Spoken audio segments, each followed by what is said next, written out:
Assalamualaikum warahmatullahi wabarakatuh. Perkenalkan, nama saya Windy Putri Lubis dari AN5B Pagi dengan NIM 401-220-1032. Di sini saya akan mempresentasikan hasil dari laporan ekuitas PT Bluebird Tbk.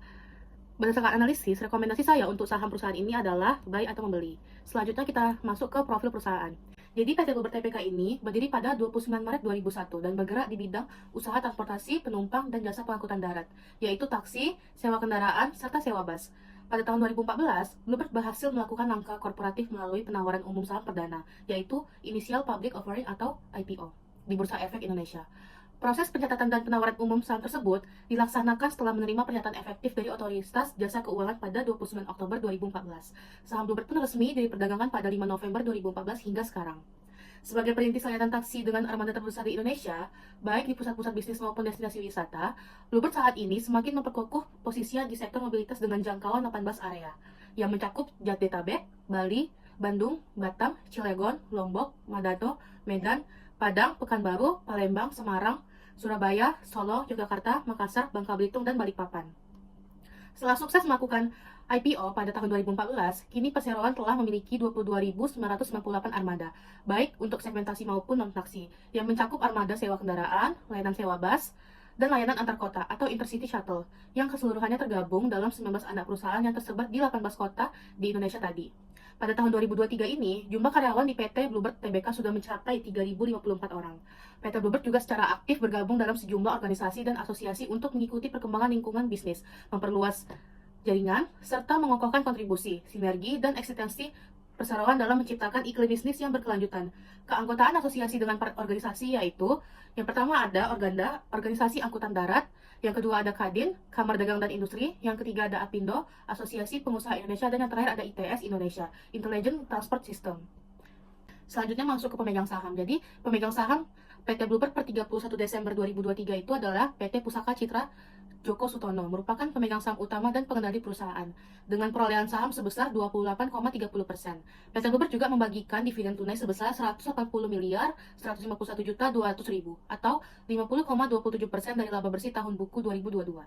Berikut harga saham Bluebird per 18 Oktober 2024. Sekarang masuk ke aksi keberlanjutan. Jadi, PT Bluebird ini sudah mendukung ke-17 tujuan pembangunan berkelanjutan. Nah, itu sudah dirangkum melalui 3 pilar, yaitu Blue Sky, Blue Life, Blue Corps. Nah, Bluebird ini menargetkan adanya penurunan hingga 50% emisi dan buangan pada tahun 2030. Perseroan ini memiliki 3 fase implementasi untuk menargetkan target emisi 50/30, yaitu dengan 3 fase. Yang pertama, fase 2020 hingga 2021, yaitu adalah fase inisiasi atau adopsi. Yang kedua, fase 2022 sampai 2025, yaitu berfokus pada inisiatif dengan dampak yang lebih besar terhadap bisnis. Yang ketiga, itu ada fase 2026 hingga 2030. Ketika tujuan pembangunan dan berkelanjutan sudah melekat di DNA seluruh entitas PT Bluebird Tbk dan secara rutin melakukan praktik bisnis inisiatif yang berkelanjutan. Nah, agar strategi dan inisiatif yang dilakukan perseroan dapat tercapai dan terukur, Bluebird memformulasikan ke dalam 3 pilar tadi, yaitu dengan Blue Sky menjadi fokus perseroan dalam memberikan kontribusi lingkungan yang lebih baik, yaitu dengan inisiatif penurunan emisi karbon dengan pengadaan armada berbahan bakar ramah lingkungan. Yang kedua itu ada inisiatif penghematan sampah, limbah, dan plastik di lingkungan pool dan kantor operasional. Nah, yang selanjutnya itu ada Blue Life. Blue Life ini menjadi fokus perseroan untuk berkontribusi meningkatkan kualitas hidup orang banyak, yaitu dengan inisiatif yang berdampak terhadap internal perseroan, baik itu bagi karyawan maupun mitra pengemudi. Nah, inisiatif yang kedua itu ada inisiatif yang berdampak pada masyarakat luas, seperti dukungan Bluebird terhadap komunitas lokal, UMKM, hingga masyarakat Indonesia secara luas. Selanjutnya itu pilar yang ketiga itu ada Blue Corps, yaitu menunjukkan prioritas perseroan untuk menjalankan praktik bisnis yang berkelanjutan, yaitu dengan yang pertama itu ada inisiatif untuk menjalankan praktik bisnis yang transparan, bertanggung jawab, serta dijalankan sesuai dengan prinsip tata kelola perusahaan yang baik, yaitu dengan Good Corporate Governance atau GCG. Yang kedua itu ada inisiatif partisipasi Bluebird dalam penilaian maupun kompetisi bisnis keberlanjutannya yang dapat menjadi bahan perbaikan perseroan dalam implementasi strategi keberlanjutannya hingga tahun 2030 yang akan datang. Nah, selanjutnya masuk ke analisis kesehatan perusahaan. Saya memilih Bluebird karena Bluebird merupakan rasio yang paling berkinerja dengan baik. Bisa dilihat pada likuiditas, yaitu berupa rasio. Nah, ya, rasio ini mendekati rata-rata industri, yaitu sebesar 1,77. Hal ini berarti bahwa BIRD mampu dengan cepat mengubah aset yang dimilikinya menjadi uang tunai untuk memenuhi kewajiban dan hutang jangka pendeknya. Yang kedua itu masih di likuiditas berupa quick ratio. Nah, quick ratio ini melampaui rata-rata industri, yakni sebesar 1,77. Hal ini berarti BET memiliki tingkat likuiditas yang sangat tinggi dan mampu melunasi kewajiban jangka pendeknya hanya dengan aset lancar. Hal ini menggambarkan bahwa aset lancar yang dimiliki perusahaan telah dimanfaatkan secara efisien. Nah, selanjutnya itu ada rasio profitabilitas, yaitu berupa net profit margin. BET ini mendekati rata-rata industri, yakni sebesar 7,4%. Hal ini artinya BET dapat meningkatkan laba yang akan datang. NPM yang baik itu adalah lebih dari 5%, dan NPM yang tinggi mengindikasikan bahwa perusahaan dapat menghasilkan pendapatan yang lebih tinggi. Nah, selanjutnya itu ada rasio pasar berupa PBV. Nah, PBV ini mendekati rasio rata-rata industri, yakni sebesar 0,67. Hal ini artinya saham BET diperdagangkan di bawah nilai bukunya. Hal ini memberikan peluang bagi investor untuk mendapatkan keuntungan. Selanjutnya masuk ke analisis komparatif horizontal. Nah, dari sisi balance sheet, Bluebird ini menunjukkan upaya untuk memperluas operasinya untuk meningkatkan jumlah aset. Diharapkan akan mendorong peningkatan penjualan dan profitabilitas di masa depan. Meskipun terjadi penurunan jumlah aset pada tahun 2020, tetapi terlalu signifikan.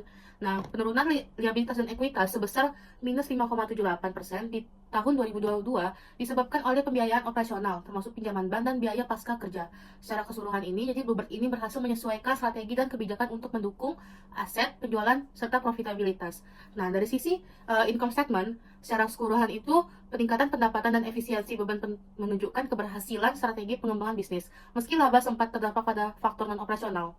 Nah, keputusan perusahaan dalam 5 tahun terakhir ini terbukti efektif dalam mendorong pertumbuhan laba dan stabilitas keuangannya. Selanjutnya masuk ke financial distress dan economic value added. Nah, untuk financial distress sendiri ini bisa dilihat sudah aman ya, karena Z-core yang aman itu berada di nilai di atas 2,9.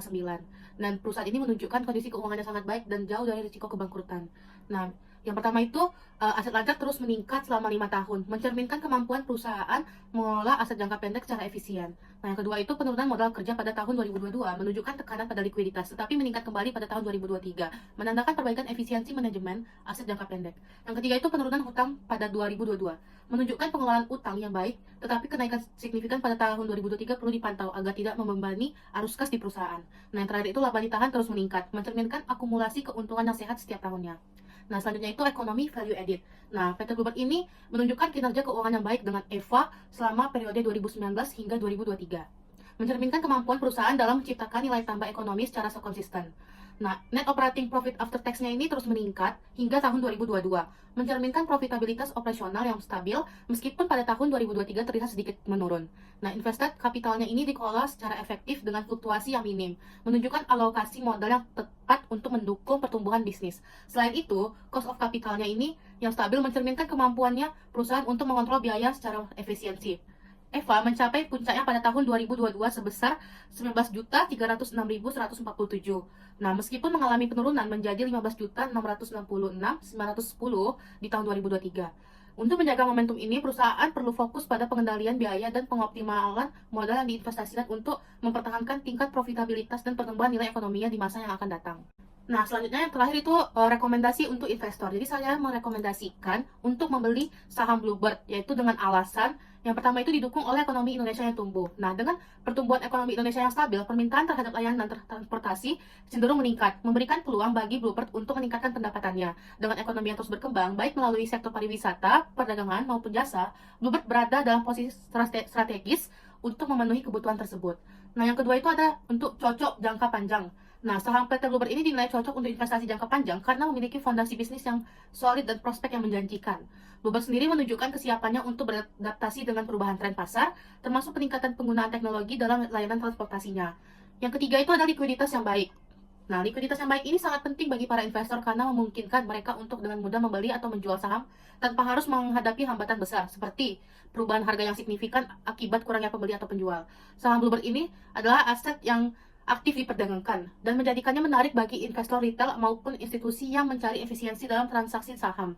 Nah, yang keempat itu ada fundamental bisnis yang kuat. Sebagai salah satu perusahaan yang termuka di sektor transportasi, Bluebird ini memiliki reputasi yang baik serta jaringan operasional yang luas di Indonesia. Reputasi dan kehadiran bisnis yang kuat ini menciptakan fondasi yang kokoh bagi pertumbuhan jangka panjang tadi. Nah, yang terakhir itu ada potensi dividen. Dengan jumlah saham yang beredar sebesar 2,5 miliar per lembarnya, saham Bluebird ini berpotensi memberikan imbal hasil dividen yang menarik, terutama jika perusahaan memiliki kebijakan distribusi dividen yang konsisten. Dividen yang konsisten ini dapat menumbuhkan pendapatan di masa depan juga menjadi daya tarik tambahan, membuat saham ini menjadi pilihan strategis bagi investor yang memiliki stabilitas pertumbuhan modal jangka panjang. Nah, demikian presentasi yang dapat saya sampaikan. Semoga informasi yang telah saya sampaikan dapat memberikan wawasan bermanfaat bagi kita semua. Terima kasih. Wassalamualaikum warahmatullahi wabarakatuh.